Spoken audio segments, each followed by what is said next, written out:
WHO sudah jadi CHO ya sekarang. Demikian diskusi singkat saya dengan sahabat saya via Zoom dari tempat tinggalnya di Ubud, Bali. Dia seorang yang sudah bebas hidupnya, memilih tinggal di Bali, warga negara Australia sih sebenarnya. Dan saya yakin sebentar lagi dia jadi warga negara Indonesia. Dia suka banget Bali. Iya betul, World Health Organization sudah jadi China Health Organization. Itulah celetukan dari sahabat saya, seorang doktor ilmu ekonomi asal Australia tersebut. Dia penggemar Steve Bannon, di mana saya berseberangan dengan Steve Bannon. Steve Bannon adalah penasihat politik Trump, pro nuklir, tidak setuju dengan climate change. Baginya, climate change itu adalah rekayasa kaum seperti saya yang anti fossil oil, anti batu bara, pro baterai. Mungkin mentang-mentang saya punya pabrik lithium walaupun masih kecil. Sebagai pendukung Bannon, dia anti WHO yang sekarang lagi main mata dan main kaki dengan Partai Demokrat dan Cina. Dalam interview di acara terkenal Larry King Show minggu lalu yang saya tonton di Russian Today, berdasar data intelijen, Cina memanipulasi data tentang COVID-19. Manipulasi ini sejak day one, karena ketidakjujuran data inilah seluruh dunia terkecoh yang menjadikan banyak negara tidak come up dengan kebijakan yang benar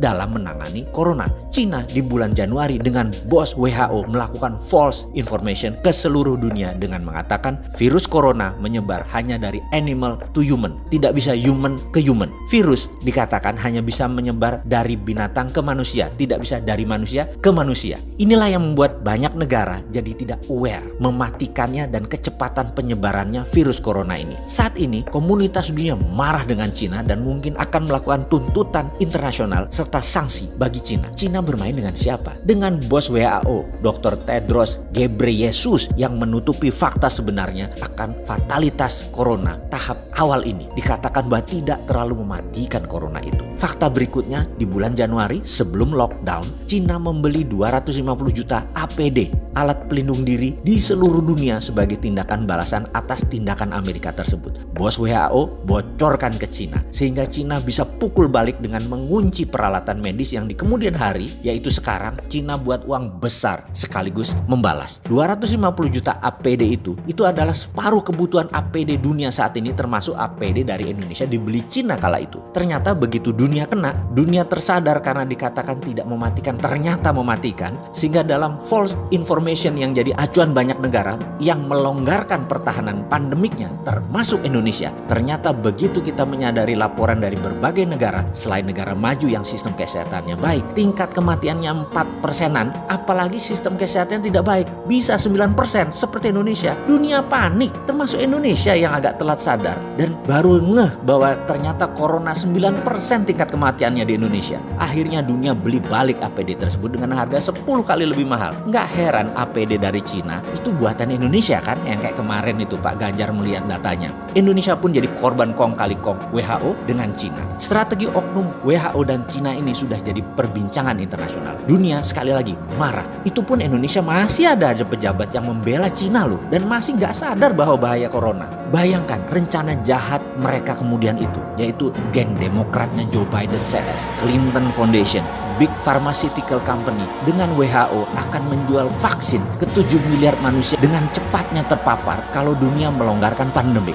Ini big business dan ini menjadi senjata untuk menjatuhkan Trump. Ini membuat Trump marah luar biasa karena kecele dimainkan di dalam dan di luar negeri. Dia tuntut WHO, dia hentikan sumbangan Amerika ke WHO dan bahkan akan keluar dari WHO. Rencana besar akan memvaksin 7 miliar manusia di dunia ini menjadi serangan terbuka oleh Trump. Pasti dia gagalkan rencana koalisi besar Cina, Partai Demokrat, dan WHO ini. Jujur, bagi saya ini bedil sudah dikokang semua. Ini bisa military war. Mengingat sejarah sebentar ya. Kita tahu zamannya Obama, Cina itu mitra strategis. Baru zamannya Trump diperangi Cina itu. Ini info agar semua sahabat paham betapa cairnya dan dinamisnya geopolitik dunia itu. Apa yang dilakukan Trump? Trump tekan India untuk memberikan obat ke Amerika segera. India memproduksi obat corona dipaksa diberikan ke Amerika saat ini juga. Ingat, saya pernah katakan jauh-jauh hari setelah Cina, Amerika melirik India. Tadinya Indonesia ya, karena Indonesia nggak paham, jadi melirik India. Amerika bangun India persis seperti dukungan Amerika di tahun 2000-an, di mana 30% pabrik Amerika dipindahkan ke Cina. Sekali lagi, saya ingatkan, obat vaksin corona India nanti rajanya. Sahabat, data ini valid dan ada di mana-mana. Terbuka kok data ini, cek aja. Steve Bannon yang terang-terangan membuka aib WHO ini. Ceklah marahnya Trump dengan dunia farmasi Amerika yang ternyata main dua kaki dukung dan angkat Trump di awal, lalu dibanting kemudian mereka pindah ke Partai Demokrat. Anthony Fauci, Director of National Institute of Allergy and Infection Disease, sebagai orang Trump di dalam penyelesaian Coronavirus Task Force, adalah orang yang bermain di 6 presiden Amerika, adalah juga orang di balik SARS dan AIDS dengan ciptaannya di Perancis. Ini salah satu yang memulai skenario biological warfare ini sejak awal dari pihak Amerika. Sekarang di COVID-19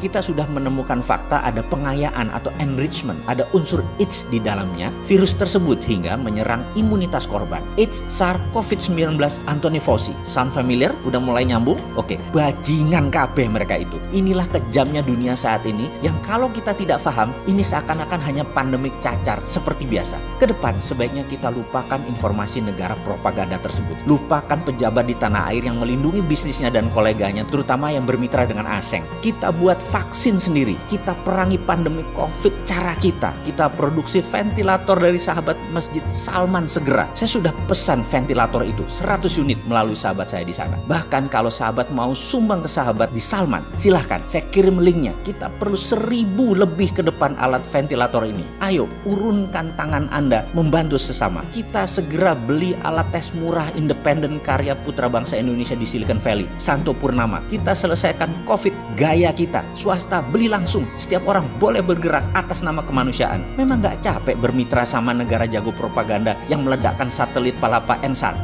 dan banyak lagi alat abal-abal seperti termometer. Bodong lah, juga informasi yang dimanufaktur. Cina itu memang memanufaktur apa aja. Cina itu memanufaktur semuanya, termasuk data dimanufaktur sama mereka.